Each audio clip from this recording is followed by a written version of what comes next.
Welcome into our Backyard Brothers podcast. It is uh, a snowy day in Denver.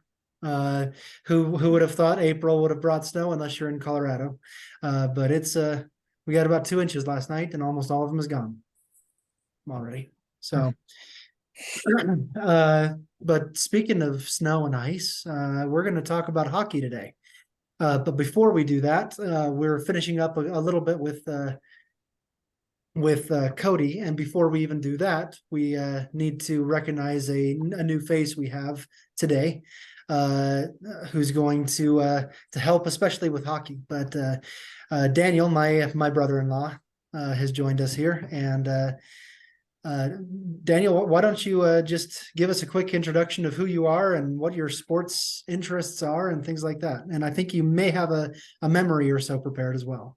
Yeah. So, hi, I'm Daniel. Like you said, I'm Scott's brother-in-law. Just in contrast to the ice and snow that you have gotten over there, it actually just downpoured on us out here. Over on the East Coast, over here in Florida, we just got about maybe 2-3 inches of rain. It stopped raining about 5 minutes ago. But I'm going to share a hockey memory. So I have two sons, and I've luckily been able to bring them to a couple hockey games. And in the area I live in Jacksonville, Florida. You know, Jacksonville Jaguars. And I think that's the only professional team they have there to their name. But they also have a whole bunch of minor league teams, and this includes the Jacksonville Icemen, who is their local hockey team. It's a feeder team for the Manitoba Moose, who then they just got acquired by the Rangers, I think, actually. But I remember we went to probably their first game, and let me tell you, even though they came from Colorado, they were not too thrilled about going to a hockey game. But luckily, I worked out some pretty nice seats, club seating. So we were down close by the ice, and they got to just watching them go from not being super interested into them loving the sport. And they'll listen to the games with me or watch the games sometimes because I'm a San Jose Sharks fan. And unfortunately, whenever I want one of their games, it's always at like 10 p.m. Yeah. Just watching the love and admiration, maybe not admiration, just the enjoyment they get out of something for watching it for the very first time is probably one of my favorite memories. And I have a similar one with my younger brother, Matthew, when I took him to his first hockey game, which was a Colorado Avalanche versus the uh, Philadelphia Flyers. Okay. I think it's always watching that excitement in someone's eyes for the first time when they see something new. And it doesn't necessarily have to include sports, but in this case, it does. And I think we can think about each of ourselves as well, like when we first realized that this sport is the one that we love and why. And I think we can all point to that. We don't have time to necessarily go through that today, but for all four of us, for anyone that will watch this later, it's one of those moments that is the defining point of your sports watching lives. You can remember the teams who played, you can remember what happened, you can remember where you were, if you were on your couch or if you were at the game or whatever it might be. And so seeing that in your son's eyes must be really, really cool. And my daughter's almost, well, a little over a year and a half, and so I can't wait to experience a lot of different things with her too. And I'm sure Dustin and Cody have young ones too. So Dustin, has Daxton been introduced into sports? He's old enough to be introduced to that. So Yeah, so I take Daxton golfing with me as often as we can, and he's just developed a love for golfing, and his fascination is being able to hit it in the air. That's all that matters. It doesn't matter where it goes. Can I hit it up in the air? And thinking about those of us that like golf, that's all we ever want to do is make solid contact. And so he's got fundamentals down, and he hits it straighter than I do. And so it's really fascinating to see just as Daniel described, the enjoyment for something that you also enjoy as a father in your son or your daughter's eyes. Yeah, that's very cool. We'll jump back into hockey real quick here, but first we have some Cody show stuff to finish. We have two questions that were left over 2 weeks ago, before we talked about the NBA playoffs last week, that we want to touch on and get Cody's thoughts there. And so, Dustin, do you want to go first with your question? Did we Sure, lose I can you? go Oh, first. there My you go. question. Okay.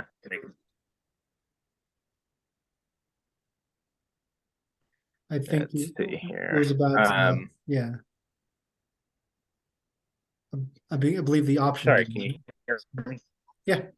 Yes, I'm sorry. I was making sure I had the right question. So, my question for you, Cody, is the option play. College football, the option play dominates. It is, there's so many teams where that is their entire offense, and many of the other teams run it. You don't see it very often in the NFL, at least the traditional option play. Cody, can you provide some insight? Why is that? And can the option play become something that the NFL uses?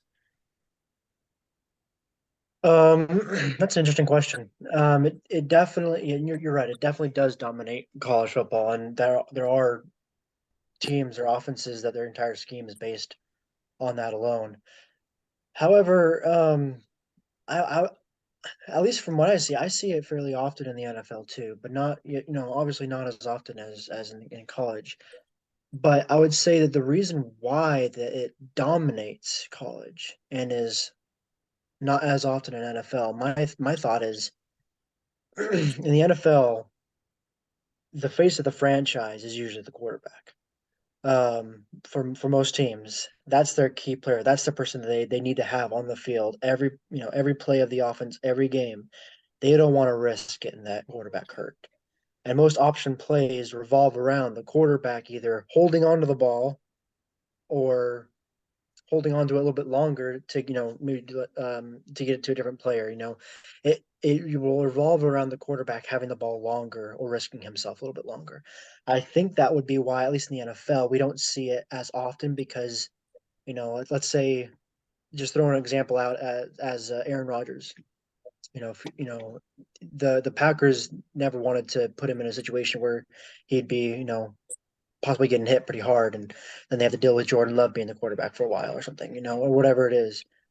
But in college football, obviously the same idea kind of exists, but I think it's different because each player in college football has as much of a spark, I think, as the quarterback. So, you look at Alabama. Alabama has so many stars on their team that are just as important as the quarterback. So I think I think it really hinges on that. However, I do see it often in the NFL myself, and so, um, but yes, I would agree that it's not as often, but I wouldn't say it's rare. Following up on that real quick, I think um, I don't remember it really being brought to the NFL until Robert Griffin III. RG3 brought it to the then Washington Redskins, and he was really good with the Redskins for 2 years there. He was that play just took off. The read option, the option, and everything, and then RG3. Those 2 years was all he had. He got hurt, and that was never the same again. And that may be the shelf life of quarterbacks, like Cody talked about. We may not want to be. You have Lamar Jackson, who's maybe a unicorn among all quarterbacks because this is the guy that can do that kind of stuff. Even though it's not an option play, it's just a straight quarterback run. But so I don't know. I kind of agree with Cody that it doesn't. The shelf life of quarterbacks is more important than a gadget play that can be applied somewhere else, maybe. So, Good perspective. okay.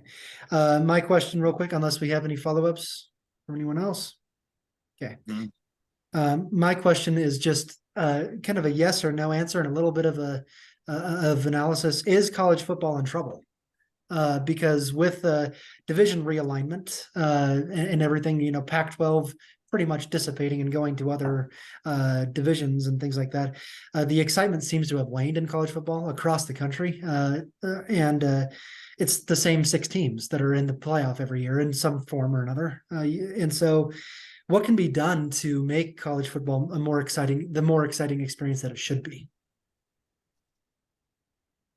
That's a good question. I like that question. So let's first state, yeah. So college football was on a path to destruction. It was, because as you were saying, it's just these same 6 teams. It's the whole idea of a player coming out of high school. The best, if you're a good player and you want to get recognized, where do you go? Probably go to Alabama, Georgia, or Ohio State, or somewhere in the SEC. And then you're guaranteed almost, you'll be recognized easily. And then we have the NIL deals come out, and now it's more about money and sponsorship. Which teams are going to be able to sponsor the most and get the most money? The teams who had the best views, so Alabama, Georgia, Ohio State. So it didn't really help anything. It just had more money brought into play. And so I think with that and with the playoff expansion going up to 12, that's helped it. It slowed it down, but I think it is still kind of on a path to destruction, in my opinion. And when I say destruction, I mean from what we used to know and love. I personally think that what needs to happen needs to be at the recruiting level. I don't have the answer on how this needs to happen, but I personally think that there needs to be a limit put on how many 5 4-star recruits can be recruited by a school. So, for example, excuse me, I would say that every year each team is limited to having 3 or 4 5-star recruits signed, and then 5 or 6 4-star recruits signed, but then no limit on 3 and more. And so what that would do, let's say Alabama, they get their 3 or 4-star recruits signed, and then the other 10 that were looking to go there have to go look somewhere else. They decided to go to Alabama, or excuse me, to Georgia, but then those Georgia have to go somewhere else, and so vice versa, or so on and so forth. So that kind of levels out the playing field, if you will, a little bit, where you're not taking away their ability to choose necessarily, but you are limiting their options. If you look at the NFL, the reason why it's so good and continues to go year after year with so many new exciting things is because of the draft. The worst team gets the best options.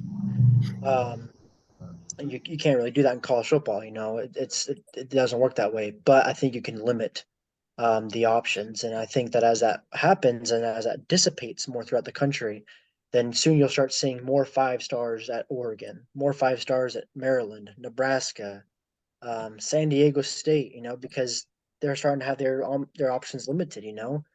But they can still choose where they want to go. Maybe they're based off of where they want to be rather than where they want to get money. I don't know how that could happen, but I really think that that's where it needs to be targeted, is at the recruiting stage and kind of leveling the field. And I think that would really help out the best interest of the sport, and level it that way. What you seem to be suggesting. I have a follow-up. Oh yeah. Let me just say this real quick, Dustin, and then you can follow up. It almost seems like you're suggesting a high school draft from college, I mean, now that it's more money sponsored, it almost sounds like, okay, you get these 125 teams, get the pick of the litter, but I do wonder who gets the first pick. Is it the team that went 0-12? That no one wants to play for, and so this 5-star recruit has to go play for South Alabama or something like. There's definitely going to have to be some limits put on that, but I mean, so. Not necessarily draft, but just a limit. Like where there's no order of who's choosing, but Alabama is being limited. They can only have 4 or 3 5-star sign, and so then the other 7 have to go and talk to Maryland and Nebraska instead, or you name it, Florida and LSU or whoever they want to go to, and it levels it more. Dustin, follow up. Yeah, it'd be very interesting because you also got to think of education, right? That's the point. That's the point of college is education, not sports. And so if a really good football player says, "I want to go to a school that is really good for pre-med," but you're telling me I can't go to wherever this is because of my 5-star recruit, that's not fair. That doesn't work because they want to get an education that helps them. And so I have some concerns around that. And my second concern would be the transfer portal. Hundreds of athletes change their school every single year, and some of them will play for 4 different schools 4 different years. How do you manage that and that? And as well as this is an 18, 19, 20-year-old kid, and you're taking away their choices this early in life. That's difficult. So I have some concerns about it, but I don't think that it's a bad idea. I think that it needs some work, and I hope that college football starts working on ideas like that. Mhm. Yeah, I'll fully admit and agree that that was just a brainstorming idea. But there are definitely issues with it. With the transfer portal, you'd have to come up with some kind of rule of, you can only transfer twice total or something. I don't know what it is. Yeah. As far as the concern of, their education, that's a very good point. My only, validating that it's a good point, first off. Going off of that though, there are a lot of schools in the nation that boast good programs in each program. Just as an example, I'm sure there's, VCU. I know that doesn't have a football school, but VCU as just as an example, let's go to basketball. They have a great health program, a really good health program. So let's say someone who wanted to go to Utah, who they have a really good health program, but were limited, they could go to VCU and have the same educational experience there. Let's say it's basketball, and then they can also play for VCU basketball. And so, I see your concern. It's a very valid concern, but I think it's there are options that can boast the same educational resource. And last thought on this, that we don't have to have any follow up. I just want to put the question out there. You see NBA players come from high school, or some go overseas to play and then go to the NBA rather than so they are avoiding college basketball altogether. We saw for the first time the last 2 years, someone was drafted both years. One draft from the XFL both years. Can the XFL become a development league that people go to from high school and skip college football altogether? So Football's the only sport that doesn't have a minor league, the only major sport. Yeah. Okay, we are on to hockey, and we are talking about the NHL playoffs. And I'm sure, Daniel, you'd love to talk about the Sharks being in the playoffs, but winning only 22 games this year may not do it. So, it's hard to be watching those games and watching them play. You see them score and you go, yes, wait, no. You don't want them to do well because when the next draft comes up that the worse they do, the better picks they'll get. tanking in hockey. Yeah, it's hard to watch them fail, but it's unfortunately for them. They picked up a few younger players this season and the season prior, but they were just an old team, and they're starting to get rid of some of their old players. And I vanilla bean. My kid just threw the. Oh, she threw up. Oh, great! She threw up right underneath me. Thank you for that. Sorry, Sorry about that. But yeah, so the struggling to watch them do that, but knowing that they need better options to build for the next season. Yeah. So let's we'll introduce these playoffs, and we'll talk about any kind of matchups we're interested in and things like that. So the NHL playoffs work a little bit differently than the NBA. There's still 16 teams, but they play divisionally before they get to conference. So you have the the top seed in like the Atlantic Division, for example, the Boston Bruins in this case, they play the one wild card that comes from that division, while 2 and 3 play each other, and that is across all of the divisions. And so you have to win your division before you play the winner of the other division in your conference. And that's how the NHL playoffs go. And so you have the Boston Bruins, who are the league's best team. They're 65-12.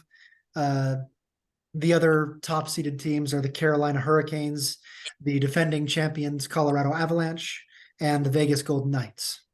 Those are the 4 division leaders, and they're the top seeds in their respective divisions. These playoffs are going on right now. In fact, we have a game in the 3rd period right now where the Golden Knights are beating the Winnipeg Jets. Breaks off of the Jets is what's happening. What was that, Daniel? Sorry. They are beating the brakes off of the Winnipeg Jets is what's happening. Yeah.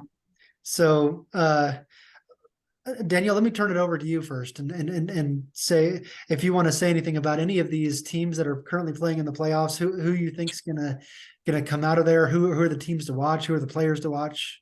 Let's just start there. So I'll start with, so right now they did away with kind of the divisional things, the Atlantic and Pacific and the Central. Right now they're going based off conference, Western and Eastern. Like the Golden Knights are playing, like you said, Winnipeg. Golden Knights are a team to watch. They did really well in their primary season, their inaugural season. They went all the way up through the Stanley Cup playoffs, right? If I remember, they lost to Tampa Bay. But Winnipeg, I honestly think is just a very inconvenient speed bump to the Golden Knights. They are not doing that. They were not doing that great. I think they were the wild card that got in for the Western Conference. The only real reason I can see why they're holding on at all to that spot is their goaltender. Connor, I always butcher his last name. It's like Hellebuck or something like that. He is like the only reason why they are stabilized at all in the playoffs. Other than that, like you said, there's also the Colorado Avalanche, and they are tied right now with the Seattle Kraken. How about the Kraken in their first season in the playoffs? So they're doing pretty well. They are the odd man out. They're just all the misfits from all the teams that the people they didn't like. All the teams were like, all right, these are the players we don't want. We learned from that fiasco that happened with Vegas, where Vegas just took everybody's best players. Yeah. And they're like, you can have these guys. And they turn that around and they're like, all right, cool. We're going to turn this into a Sandlot scenario or Little Rascals, something like that. And they are a good team to watch. They are paired up against Colorado right now. And like I said, they're tied. Colorado, I could see actually going pretty far again if their people could stop getting hurt.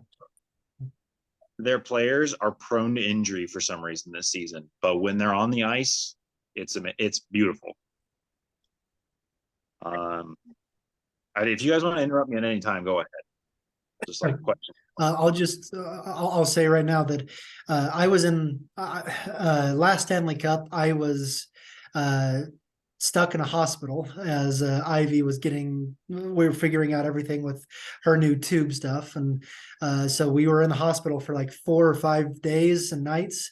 And it happened to be the first couple games of the Stanley Cup playoffs. And so I hadn't, other than worrying about Ivy, I had only one thing to do, which is, hey, I'm going to watch the Avalanche play in the Stanley Cup. And so I watched, it was like the first full playoff series I watched from beginning to end, cheering for my hometown team. And they did win. They beat the Toronto, I think was it 5, maybe 6 games? I can't remember now. But it was a fun series, and it was fun to see the hometown team win. And again, they're the top seed, and they're in the Western Conference again. But like you said, Daniel, they're having trouble with the brand new team. Yeah. So sorry, my wife's texting me. But yeah, so Colorado struggling, but I can see them at least make round. I'm going to jump right over because other than that, in the Western Conference, you got the Oilers and the Kings. LA, I think, is going to win that series. Oilers are a fun team to watch, but they don't have enough depth as it is. And then you have Dallas versus Minnesota. And Dallas is also one of those teams where I feel like the only reason they're progressing is with the goaltender. They're a relatively young team. They've been trading a lot and trying to build up future talent. And Minnesota has some pretty solid talent, and they're going to move on. I think it's just kind of like, yeah, they're fun to watch and fall asleep to sometimes. Very good. It's very good hockey, but it's just they don't exactly beat each other. So I have a question. Yeah. So as someone that hasn't watched much hockey, trying to get into it in these playoffs, who's a player, whether it's goaltender, defender, forward, that's exciting to watch, that I can say, okay, Daniel told me to watch this guy. He's fun. He's good. Who are some players that I should look for? Oh, I am bad with knowing players' names, but I think Carolina has a young, like one of those. Let me think, because a lot of these other players I'm not super familiar with, but I think that Austin Matthews with Toronto, he's actually quite a bit of fun to watch. Sorry, that I have a road that passes by my house that everybody likes to rocket down. But he's a lot of fun to watch, and I know everybody likes to talk about Ovechkin, but he plays for the Capitals, and unfortunately, the Capitals cannot be carried by one player. Another one. Alexander Barkov with the Florida Panthers. They're in there right now. Unfortunately, they got matched up against Boston. So I don't see them moving on. But then there's something I'll tell you about later about, like, I guess a superstition in hockey. Barkov does play the center. So that's like the guy that everybody always sees at the beginning, or the one that's kind of like the quarterback, essentially, in football. They lead the plays and they lead the charge, or they're supposed to be. And then let's see, coming back closer here to Florida, you got Victor Hedman over with the Tampa Bay Lightning. He's pretty much that part of that depth that keeps the holes plugged with the goalie. He's not going to be charging it. He's not going to be, being too aggressive, but he makes his presence known right before the goaltender, right? So that he makes a mess of it, screens well, and the mess of the offensive charges. The two that I've seen in my research is Connor McDavid of the Edmonton Oilers, who's going to win the MVP award, and David Pastrnak from the Bruins. They're the two that I've seen, at least, that in my quick research yesterday and today. So, yeah. I actually have a quick question, and this is going off just barely off of the playoffs we're talking about right now. But you mentioned Ovechkin. I just had a quick question about him. Yeah, no, so my question is it fair to compare Alex Ovechkin and Wayne Gretzky? And is Ovechkin at all, going to pass and beat his records? And is he better than him, or can you compare him that way? I guess that's my question is those two compared, like if you can compare them, what's the difference and what's the similarities there?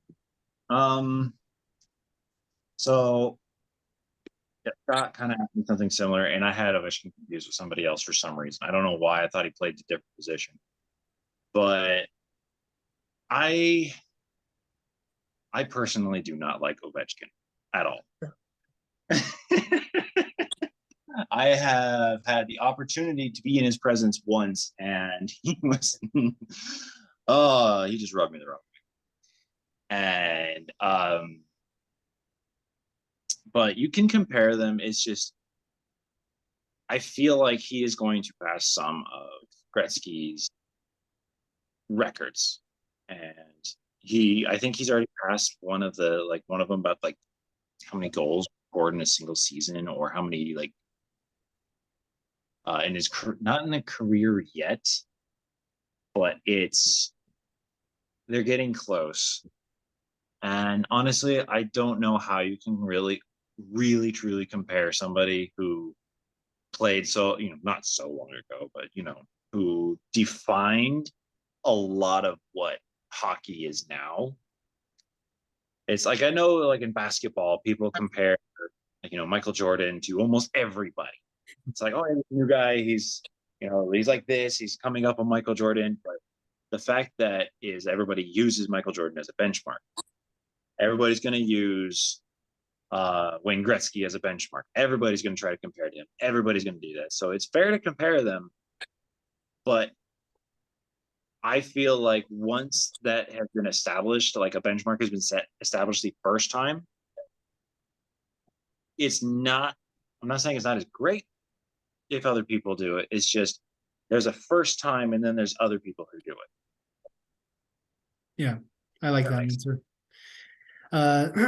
We have about 3.5 minutes left. Let's get a quick prediction from everyone. Who's winning the Stanley Cup this year? And Daniel, I'll give you the floor to start. Who are the representatives from East and West, and who's winning it?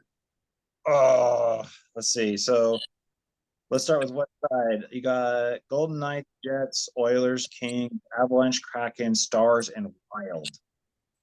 I honestly think for Western Conference to make it to the Stanley Cup Finals, I'm probably going to give it to the Knights.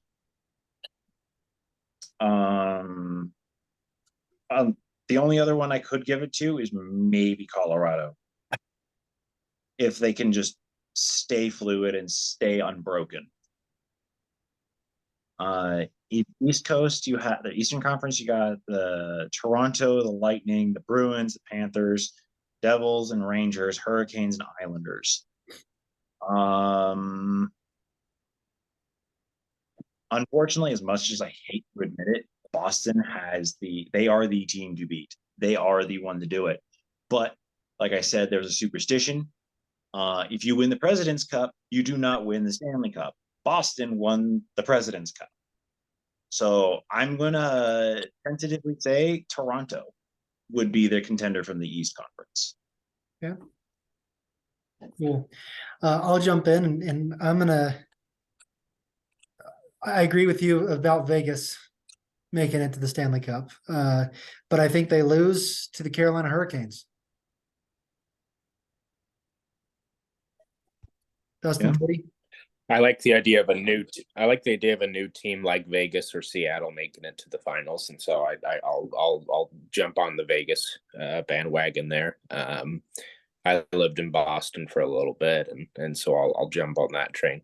I was there. I was there in Boston when they won the Stanley Cup. I think it was 2011. Remember that was a fun time, and so Boston again. Cody? As a fan of the Seattle Seahawks, I like to go anything Seattle. So I like Seattle Kraken, but I don't think they're going to get there. But I hope they do. I think it's going to be the Avalanche versus the Maple Leafs. And I also agree with Daniel that the Maple Leafs will pull that one out. Okay. We had other questions to cover. Let's take a poll. Do we want to jump back on and cover those questions, or do we want to finish now? Cody, Dustin, what are your thoughts? I'm not able to get back on. Okay. All right. Daniel, we'll send you these questions, or I think I already did, by text, and we'll post the answers on our website if you have any thoughts about them as well, and we'll go about it that way. We really appreciate you jumping on. You're the resident hockey expert among us four, and so when I say expert, and you should too. yeah. But thanks so much for jumping on. We appreciate it. And next week, I think we're covering some NBA playoffs and Dustin's show. So we'll talk about that then. Thanks, Daniel. Thanks.